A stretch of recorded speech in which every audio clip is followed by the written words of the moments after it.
The Little Gingerbread Man, written and illustrated by Carol Moore. Once upon a time, there was an old woman who loved baking gingerbread. She would bake gingerbread cookies, cakes, houses, and gingerbread people, all decorated with chocolate and peppermint, carameled candies, and color frosting. She lived with her husband on a farm at the edge of town. The sweet spicy smells of gingerbread brought children skipping and running to see what would be offered that day. Unfortunately, the children gobbled up the treats so fast that the old woman had a hard time keeping her supplies of flowers and spices to continue making the batches of gingerbread. Sometimes she suspected little hands of having reached through her kitchen window because gingerbread pieces and cookies would disappear. One time a whole gingerbread house vanished mysteriously. She told her husband, "Those naughty children are at it again. They don't understand. All they have to do is knock on the door, and I'll give them my gingerbread treats." One day she made a special batch of gingerbread men because they were extra big. Unfortunately for the last gingerbread man, she ran out of batter, and he was half the size of the others. She decorated the gingerbread men with care, each having socks, shirt, and pants of different colors. When it came to the little gingerbread man, she felt sorry for him and gave him more color than the others. It doesn't matter he's small, she thought. He'll still be tasty. Putting the rack on the kitchen windowsill, she left it there to cool and went to finish her laundry. The gingerbread men lay quietly, their frosted eyes gazing at the sky with its puffy clouds. At that moment, a voice came from nowhere. Get up, come with me." Everyone looked to see who was speaking. It was a butterfly flying just outside the window. Butterflies are naturally beautiful, but her wings were an exceptionally pretty marble blue. "Come with me," she urged again. The gingerbread man didn't react except to keep staring.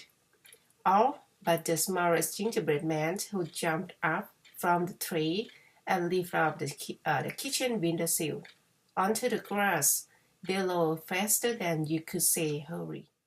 "Where are we going?" he asked breathlessly. "Away." And before the butterfly had finished speaking, she then appeared in the yard.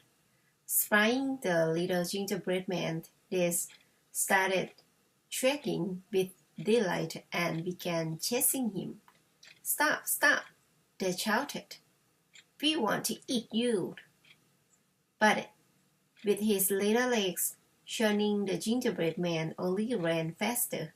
He yelled, "I won't stop. Run, run as fast as you can. You can't catch me. I'm the gingerbread man." And truly, those children could not catch him.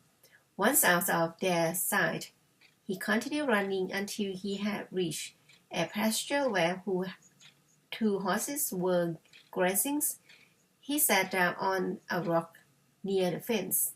"Don't stop," said the butterfly, fluttering nearby. "I want to rest," he urged. The Little Gingerbread Man, page 4. That was a mistake, as one of the horses trotted over to the fence and whinnied. "Oh, you smell so good, Little Gingerbread Man. Come over here so I can smell you better." The Little Gingerbread Man shook his head, but suddenly that horse jumped the fence and began galloping after him, so he had to run even faster. He called out, "I outran children and I outrun you. Run, run as fast as you can. You can't catch me. I'm the gingerbread man." And truly, That horse could not catch him.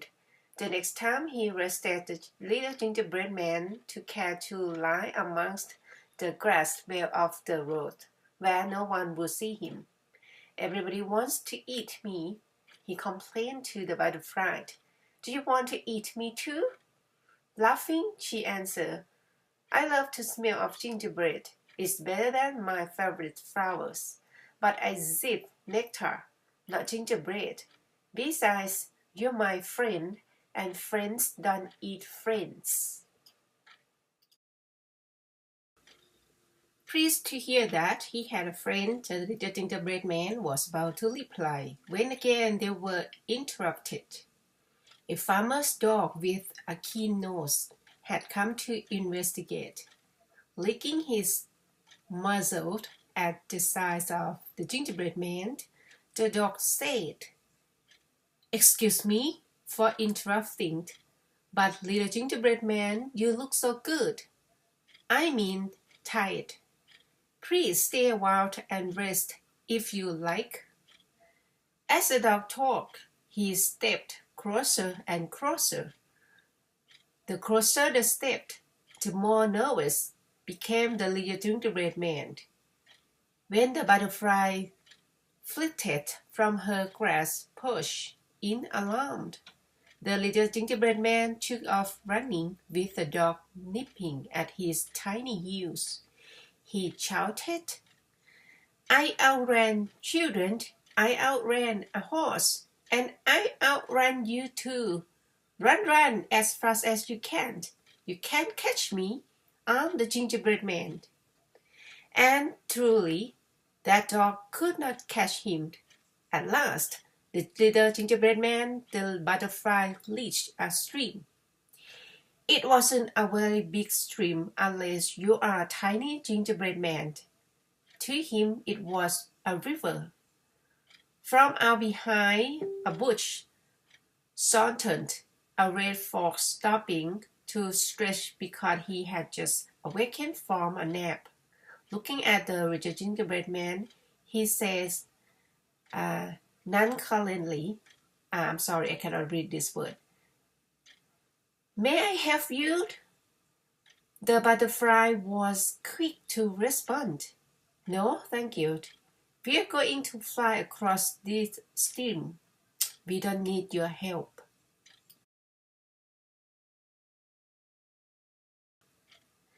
Smiling, the wily fox glanced at the butterfly before turning to the little gingerbread man. You're going to carry him? I've no doubt, Miss Butterfly, that you have good intentions, but you're only a bug. You couldn't carry anything anywhere, let alone this gingerbread man across the stream. You'll drop him, I guarantee it. The little gingerbread man was confused. He knew that this butterfly friend had good intentions, but could she really carry him? He doubted it. Her wings were so thin and delicate. The thought of him falling into the cold water and crumbling to damp bits was frightening. He said to the fox, I outran children, I outran a horse, and I outran a dog. Will you keep me safe and not eat me? Of course. The wily fox quickly assured him before the butterfly could object. I eat only meat and I have full meal just before my nap.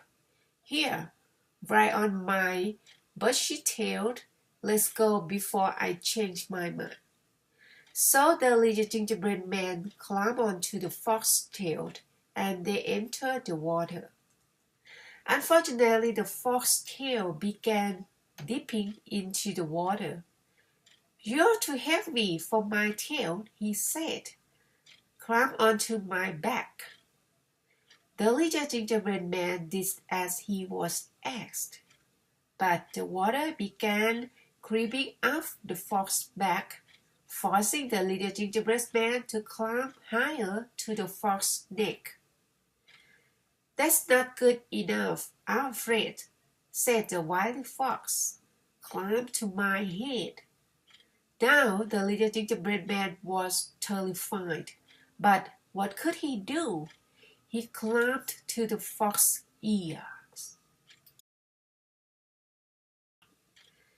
"Oh, little gingerbread man, you have to climb onto my nose," insisted the wily fox. "Otherwise, I can't help you. Don't you see the water is getting even deeper?" So the little gingerbread man reluctantly climbed onto the fox's nose. The moment he did, that wily fox tossed him into the air, opened his jaws wide with anticipation. The little gingerbread man's eyes rounded with fear. Before he knew he was going to be eaten.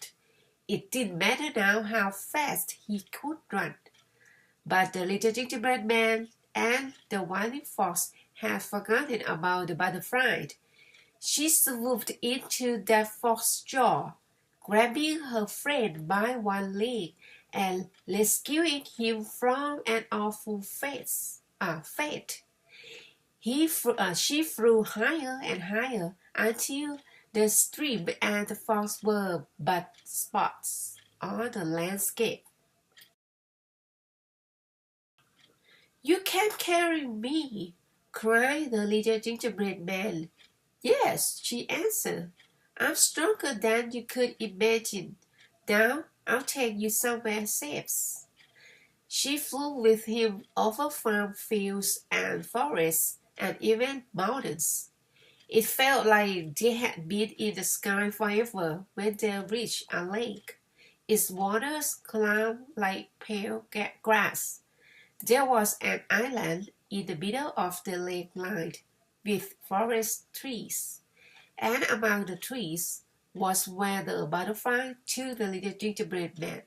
She flew down, down, and down until they came to the foot of a pine tree. The little gingerbread man could not believe his eyes. Beneath that pine tree was the most beautiful gingerbread house. Through the front door of the gingerbread house came a gingerbread man and a gingerbread woman. Seeing the butterfly and her companion, they smiled excitedly, waving their gingerbread hands. "Oh, what have you brought us?" cried the little gingerbread woman. Evidently, she knew the butterfly well. "I think that's obvious, dear," said the gingerbread man. "She brought us a gingerbread boy. Do you realize that now? We can be the family we always wanted." It was true. The butterfly had intended all along to bring these three together. The little gingerbread man had not known that he was, in reality, a gingerbread boy. It was all so sudden but wonderful when both his gingerbread parents each gave him a loving hug. He knew he was home. The gingerbread family went inside their gingerbread house to celebrate, with the butterfly remaining outside on the roof. She was content just smelling the gingerbread and sitting there quietly, whether it was day or night. They all lived happily ever after.